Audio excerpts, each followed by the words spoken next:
My name's Carl Smith. I'm from Broken Head Ojibwe Nation.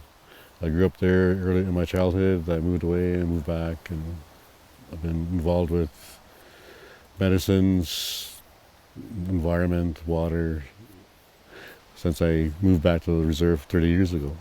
We used to go with another family from the community up to Blair area and make a camp, day camps, and pick berries all day.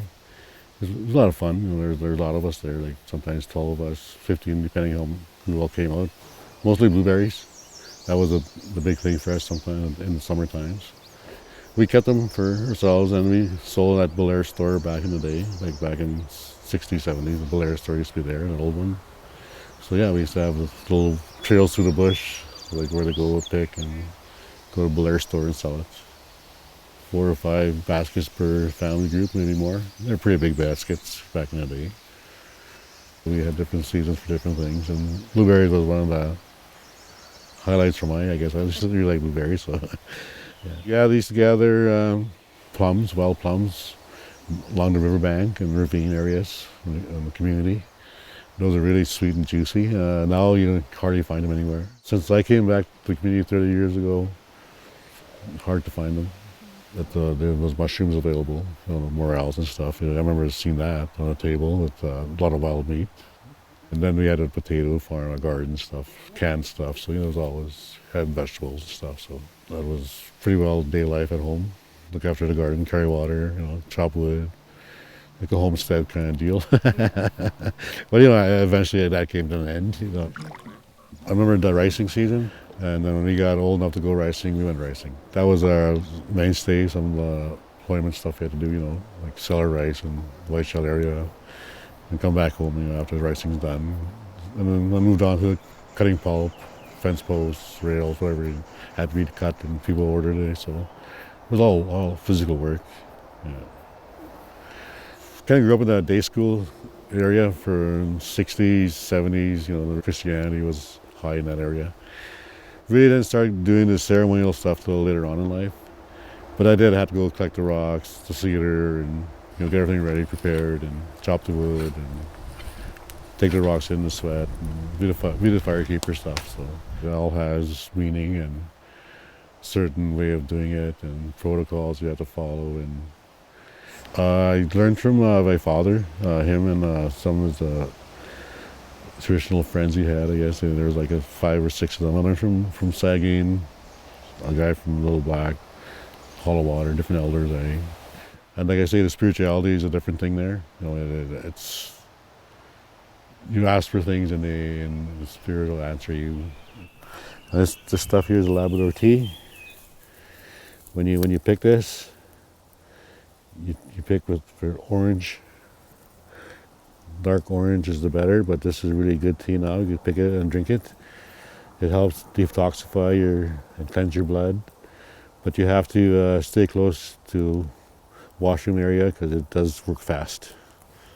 We're picking rose hips in the fall time and stuff for jams and different things. And I guess a lot of the vitamin C was in there. At the time I didn't know it was vitamin C, but it was something to eat and it was good. It kept you healthy.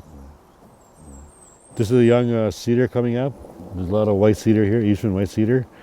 This is one of the 4 main medicines we got to use from the Creator.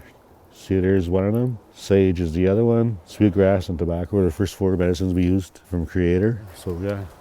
And as I was talking about the tree here, balsam fir, depending on a certain time of year, you can just press this and it'll pop out.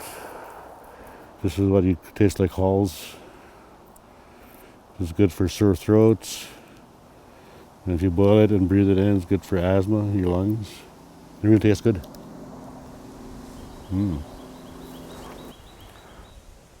Oh no, you don't overharvest. You always remember there's always someone coming behind you. Another generation, there's going to come looking here. So you have to remember somebody's behind you. So, and what you leave for them. You don't deplete the area. There are some places I noticed that are depleted now. There's nothing in the area because people got exposed, was seen shown there, and then next just overpicked it. So you have to keep moving. That's what I mean. You say like Prior to contact and being put on a reserve, we moved all over for medicines. We always traveled for it to get, because we knew where it was. When they put us in reserves in the 4x4 mile square, you can't leave unless you get permission. So your medicines over there, you can't get to it. So eventually everything changed to Western, aspirin, whatever, cough syrups and halls and different things. Every season there's different plant for teas, different plants for medicines. And like the animals, they follow the seasons too, so it's all one big cycle of animals, insects, birds. They have their seasons, we have our seasons, we follow them. So yeah, we have to follow what is around us, our environment.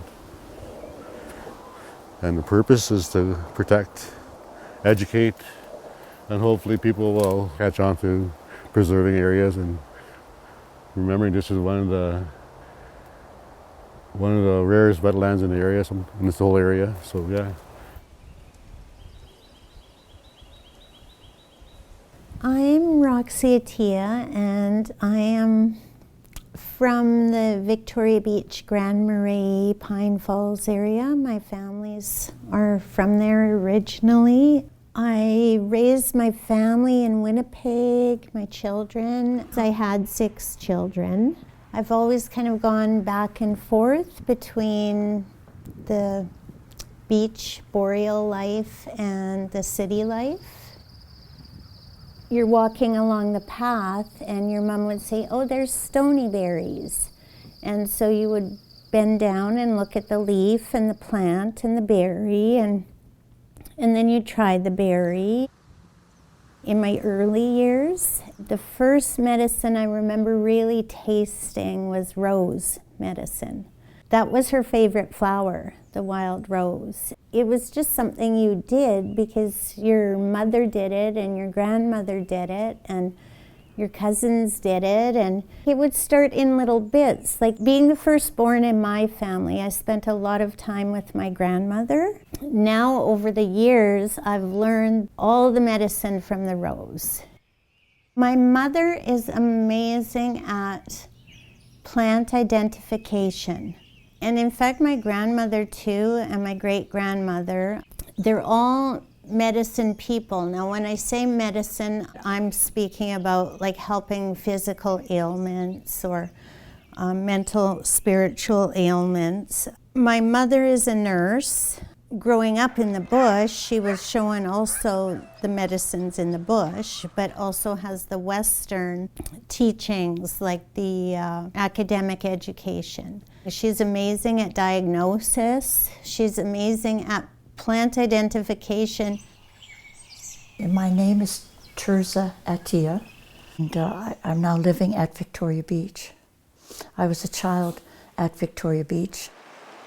The important place was the lakeshore. You got up in the morning and ran down to the lake. Where our home was very near the spot where the native people would come from Seguin to camp every summer. And they camped there, and they went between Victoria Beach and Elk Island. I remember sitting on a log with a little girl, I think it would be Rita Hampton, with the Hampton kids, and we're picking the raspberry canes. It's the new sprouts from the wild raspberries, and you peel them, and then inside is a lovely, juicy, tasty treat that you eat. So yeah, I've had different teachers over the years, but my first teachers were my mother and my grandmother. This was my grandma's birch bark basket. I harvest the first roses of the season in honor of my grandmother and put them in her birch bark basket. Wherever people lived, they would use their resources. So birch bark, rawhide containers. Some people would use clay. Here they did use the clay, but my mom told me the clay here, it would crumble or break quite easily. So I think they tended to use the rawhide containers and the birch bark. My mom had shown me how to dry, to hang my pillowcases up on the clothesline with my leaf material in there. Because direct sunlight breaks down the nutrients, so you don't want it exposed. And if the wind comes, you can't have things just laying outdoors. It's popular to sell natural things and pop-up markets, but I never would have in my 20s thought that I had the right to go out and sell these medicines or whatever. So to me, it started slowly with self and family, friends, and slowly then other women outside in communities started coming to me.